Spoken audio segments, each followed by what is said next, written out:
Respect સાથે આપને પૂછી રહ્યો છું. આપ સરસ્વતીના સાધક હોય તેમ વાત કરી રહ્યા છો. સીધી ને સિમ્પલ વાત છે, આપ પરસોત્તમભાઈ રૂપાલાને માફ કરી રહ્યા છો કે કેમ? અમારે સીધો જ જવાબ જોઈએ છે. ક્ષત્રિય સમાજ અને ભારતીય જનતા પાર્ટીને આ બાબતેની મેં જે અપીલ કરી છે અને સંકલન સમિતિ પણ એ પાર્ટી સાથે બેઠક કરે ને સંવાદનો દોર ક્યારેય પણ આપણે બંધ ન કરવો જોઈએ, એ મારું ચુસ્ત મંતવ્ય છે. રાજકોટના રાજવી શ્રી માંધાતાસિંહ જાડેજાએ પ્રેસ કોન્ફરન્સ સમક્ષ મૌન તોડ્યું. આજરોજ રાજકોટના ઠાકોર સાહેબ શ્રી માંધાતાસિંહ જાડેજાએ પ્રેસ કોન્ફરન્સ સમક્ષ ક્ષત્રિય સમાજના વિરોધ અને રૂપાલાની ટિકિટ રદ-બાતલ કરવા અંગે નિવેદન આપ્યું હતું. જેઓ કહે છે કે મોટું મન રાખી પરસોત્તમ રૂપાલાને માફ કરી દેવા જોઈએ. મારા વક્તવ્યમાં આપને ક્યાંય પણ એવું નહીં લાગે કે હું ક્ષત્રિય સમાજથી વિમુખ છું. હું ક્ષત્રિય સમાજની સાથે છું, એટલા માટે જ એક વેદના થતી હોય છે, એટલા માટે જ દુઃખ થતું હોય છે, અને એટલા માટે જ હું મારી વિનંતી પણ મેં ક્ષત્રિય સમાજને મારા વક્તવ્યમાં કરી છે. ટિકિટ આપવી કે ટિકિટ રદ કરવી એ પાર્લામેન્ટરી બોર્ડના અધિકાર ક્ષેત્રમાં છે. એનો સુખદ અંત શું હોઈ શકે એ મેં મારા આની અંદર મેં કીધેલું છે કે આપણે ક્ષત્રિય સમાજ અને ભારતીય જનતા પાર્ટી બંને મળીને કોઈક આના સમસ્યાનું નિરાકરણ કરે એવી મેં અપીલ હું કરું જ છું આપના માધ્યમ દ્વારા. ક્ષત્રિય સમાજ એક એવો સમાજ છે કે જે બહુ વિચારશીલ સમાજ છે.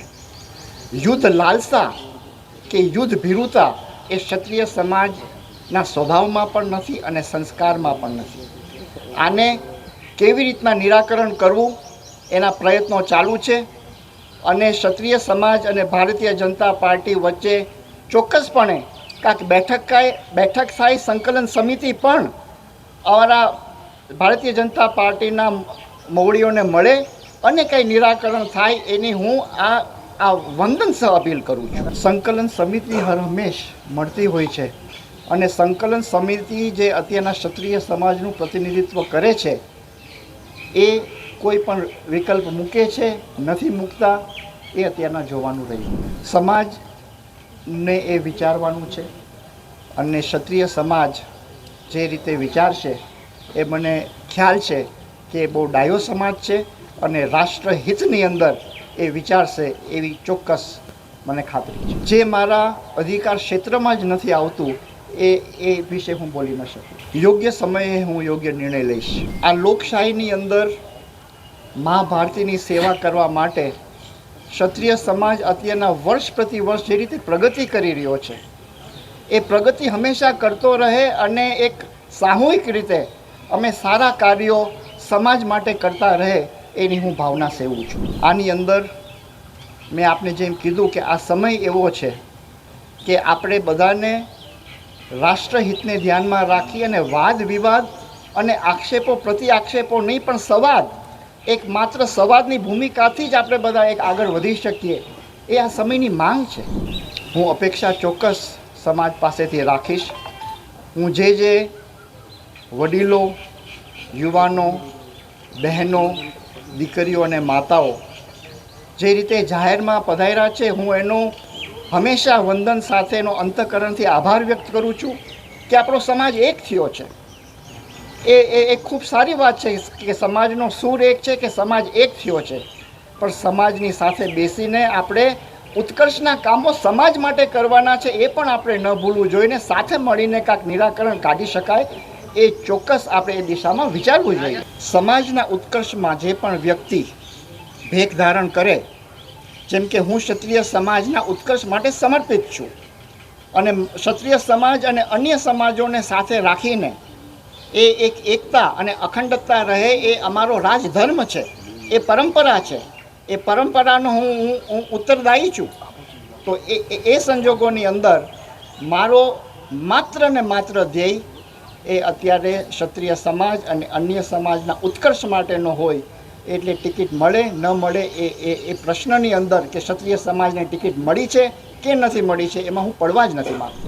અત્યારના કોઈ પણ જ્ઞાતિ, સમાજ, વ્યક્તિ કે વિચાર ભેદથી પર ઉઠીને આપણે રાષ્ટ્રહિતનું વિચારવું જોઈએ એ આ સમયની માંગ છે. ત્યારે મેં કરબદ્ધ રીતે હું અત્યારના પણ ભારતીય જનતા પાર્ટીને અને ક્ષત્રિય સમાજને જાહેર હિતને ધ્યાનમાં રાખીને, રાષ્ટ્રહિતને ધ્યાનમાં રાખીને આ સમસ્યાનું કંઈક નિરાકરણ નીકળે એના માટેની સહૃદય અપીલ કરું. બીજા લોકો કશું આ માટે કહે એ મારા માટે અત્યારના મહત્ત્વનું નથી. હું અત્યારના માત્ર કેન્દ્રમાં મારો સમાજ છે. મારો સમાજ હેરાન ન થાય એ મને જોવાનું છે. મારા દીકરીઓને બહેનોને સાંત્વના મળી જાય એ મારો ધ્યેય છે. સંવાદના માધ્યમ બનશો આપ? ચોક્કસ બનીશ. આજે ક્ષત્રિય સમાજ જો એમ કહેશે તો ક્ષત્રિય સમાજ અને સરકાર વચ્ચે હું ચોક્કસ માધ્યમ બનીશ. મેં આપને કીધું કે એક રાજવી એ બીજા રાજવીનો હંમેશા આદર કરતો હોય છે. વાત કરો છો કે રાજધર્મ આમ કે છે, રાજધર્મમાં તો લખ્યું છે કે બેન દીકરી ટીકા કરનાર સામાન્ય પાત્ર નથી. આજે તો આપ માનો છો કે રૂપાલાએ ટીકા કરી છે કે નથી? આજે શબ્દો જે શ્રી પરસોત્તમભાઈએ ઉચ્ચાર્યા એને હું વખોડું છું. એ તો મેં આપને પહેલાં જ કીધું છે કે આ પ્રકારના શબ્દોનું ઉચ્ચારણ જે વાસ્તવિકતાથી સાવ વિરુદ્ધમાં હોય, જે ઇતિહાસથી વિરુદ્ધમાં હોય, એ કોઈ પણ સમાજ માટેનું ઉચ્ચારણ ન થવું જોઈએ. એ આપણા મોટામાં મોટી આપણા બધા માટેની જાહેર જીવનમાં પડેલા વ્યક્તિઓની શીખ છે. ઠાકોર સાહેબ, અગેન રિસ્પેક્ટ સાથે આપને પૂછી રહ્યો છું. આપ સરસ્વતીના સાધક હોય તેમ વાત કરી રહ્યા છો. સીધી ને સિમ્પલ વાત છે, આપ પરસોત્તમભાઈ રૂપાલાને માફ કરી રહ્યા છો કે કેમ? અમારે સીધો જ જવાબ જોઈએ છે. ક્ષત્રિય સમાજ અને ભારતીય જનતા પાર્ટીને આ બાબતેની મેં જે અપીલ કરી છે અને સંકલન સમિતિ પણ એ પાર્ટી સાથે બેઠક કરે ને સંવાદનો દોર ક્યારેય પણ આપણે બંધ ન કરવો જોઈએ એ મારું ચુસ્ત મંતવ્ય છે. હું ચોક્કસ એ અપીલ કરીશ. કેમ કે આપ વિચારો કે કોઈ પણ બે પક્ષ હોય કે કોઈ પણ બે પાર્ટીઝ હોય એની અંદર વાતચીતનો દોર કે સંવાદનો દોર ત્યારે ચાલુ રાખી શકે જ્યારે એક પ્રકારનું ટુ વે ઇન્ટરેક્શન થતું હોય. તો એ ટુ વે ઇન્ટરેક્શન, એ ટુ વે કોમ્યુનિકેશન આપણે ક્યારેય પણ બંધ ન કરવું જોઈએ અને એ સંવાદ ચાલુ રાખવો જોઈએ એવું મારું માનવું. કોઈ પણ અપમાનજનક શબ્દ, કોઈ પણ ડેરોગેટરી રિમાર્ક્સ, અનકોન્સ્ટિટ્યુશનલ વર્ડ્સ એની હું ઘોર નિંદા કરું છું, એને હું વખોડું છું.